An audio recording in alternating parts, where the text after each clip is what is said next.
என்னை கீர்த்தி சுரேஷாக மாற்றி பார்த்த அன்பிற்குரிய தங்கை வேதநாயகி அவர்களே, நானும் எவ்வளோ நாள் தான் என்னையே பார்த்துக்கிட்டு இருக்கிறது.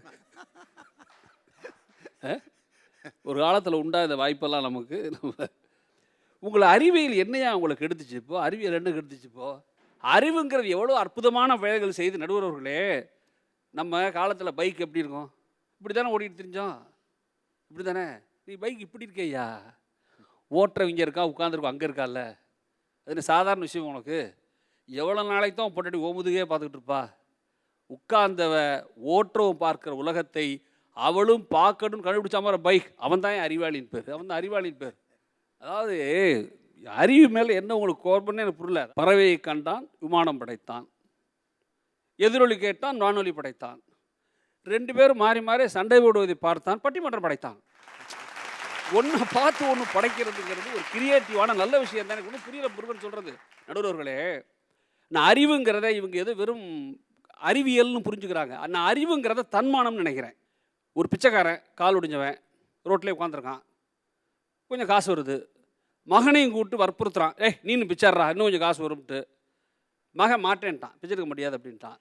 ஆனால் அப்போ காசு கேட்குறான். என்ன பண்ணுறதுன்னு பார்த்தா கொஞ்சம் மழை வர்ற நேரம். அந்த நேரம் நடந்த விஷயம். அந்த பையன் கொடுன்னு ஓடினான். எதுக்கு? ஒரு மெடிக்கல் ஷாப்பு. ஒரு நல்ல மனுஷன், அவர்கிட்ட கூட சும்மா கிடந்துச்சு.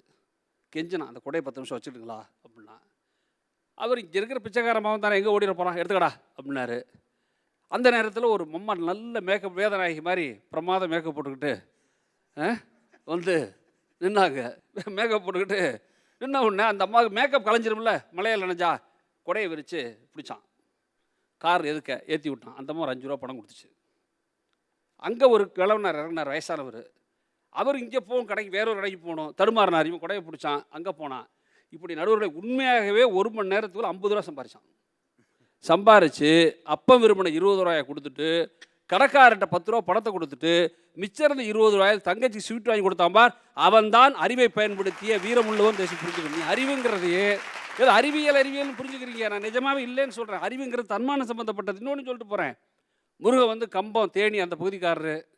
முருகன் எனக்கு பதில் சொல்லணும். உங்கள் ஊரில் நான் சொல்கிறது காலம் முன்னாடி நம்ம மதுக்கூர் ராமலிங்க வேறு வைகைக்காரர், வைகையில் பிறந்த பொய்யா குலைக்கூடி.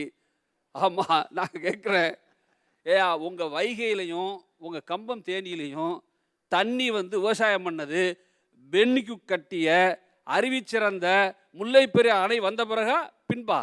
மேற்க ஓடின ஆற கிழக்கே திருப்பி ஒரு வேளாண்மையை கொண்டு வர முடியும் என்று நிரூபித்ததும் அறிவுதான் என்பதை நீங்கள் தேசிய மனசில் வச்சுக்கணும். நீ பேசிக்கொண்டிருக்கிற ஆர்டிஃபிஷியல் இன்டெலிஜென்ஸ் இருக்கே, செயற்கை நுண்ணறிவு, ஆண்ட்ராய்டு குஞ்சப்பன்னு ஒரு படம் வந்துச்சு மலையாளத்தில். ஒரு செயற்கையாக டிசைன் ஆகிற ஒரு ரொபாட் என்ன செய்யுங்கிறதா கதை. நீ அதை பற்றி பேச முடியாது. ஆனால் ஒரு விஷயம் புரிஞ்சுக்குங்க, அந்த ஆர்டிஃபிஷியல் இன்டெலிஜென்ஸ் எதிர்காலத்தில் என்ன செய்யும் என்ற ஒரு கேள்வி வந்தபோது, ஐன்ஸ்டீனுக்கு பிறகு உலகின் கொண்டாடப்படுகிற இயற்பியல் அறிஞர் ஸ்டீவன் ஹாக்கிங் அவர் சொல்கிறார், இந்த வறுமையை, பசியை, நோயை எதிர்காலத்தில் தீர்க்க வல்லது ஆர்டிஃபிஷியல் இன்டெலிஜென்ஸ்ங்கிற நுண்ணறிவு மட்டும்தான் என்று சொல்கிறான். என்எஸ்கே அன்னைக்கு பாடினார், விஞ்ஞானத்தை வளர்க்க போகிறடிங்கிற பாட்டிலே அன்றைக்கி பாடியிருக்கான். படித்து எனக்கு ஆச்சரியமாக இருந்துச்சு. பள்ளிக்கூடத்துக்கு குழந்தை போகாமல் படிக்க கருவி பண்ணி வைக்கணும் என்ற பாட்டை என்எஸ்கே அந்த காலத்திலே பாடி வச்சார். பள்ளிக்கூடத்துக்கு போகாமல் பிள்ளை படிப்பது மாபெரும் வளர்ச்சி. உலகம் முழுதும் கல்வி அதை நோக்கி பயணிக்கிறது. இப்போ வந்திருக்கிற சிக்கல் என்பது நமக்கு இதெல்லாம் புதுசு வரத்தான் செய்யும். வாத்தியாருக்கு இது தெரில, பிள்ளைகளும் இது தெரில. ஆனால் கால ஓட்டத்தை எல்லோரும் கற்பார்கள். இதை மீண்டும் நான் தயவு செய்து மனதோடு சொல்லி அனுப்புகிறேன்.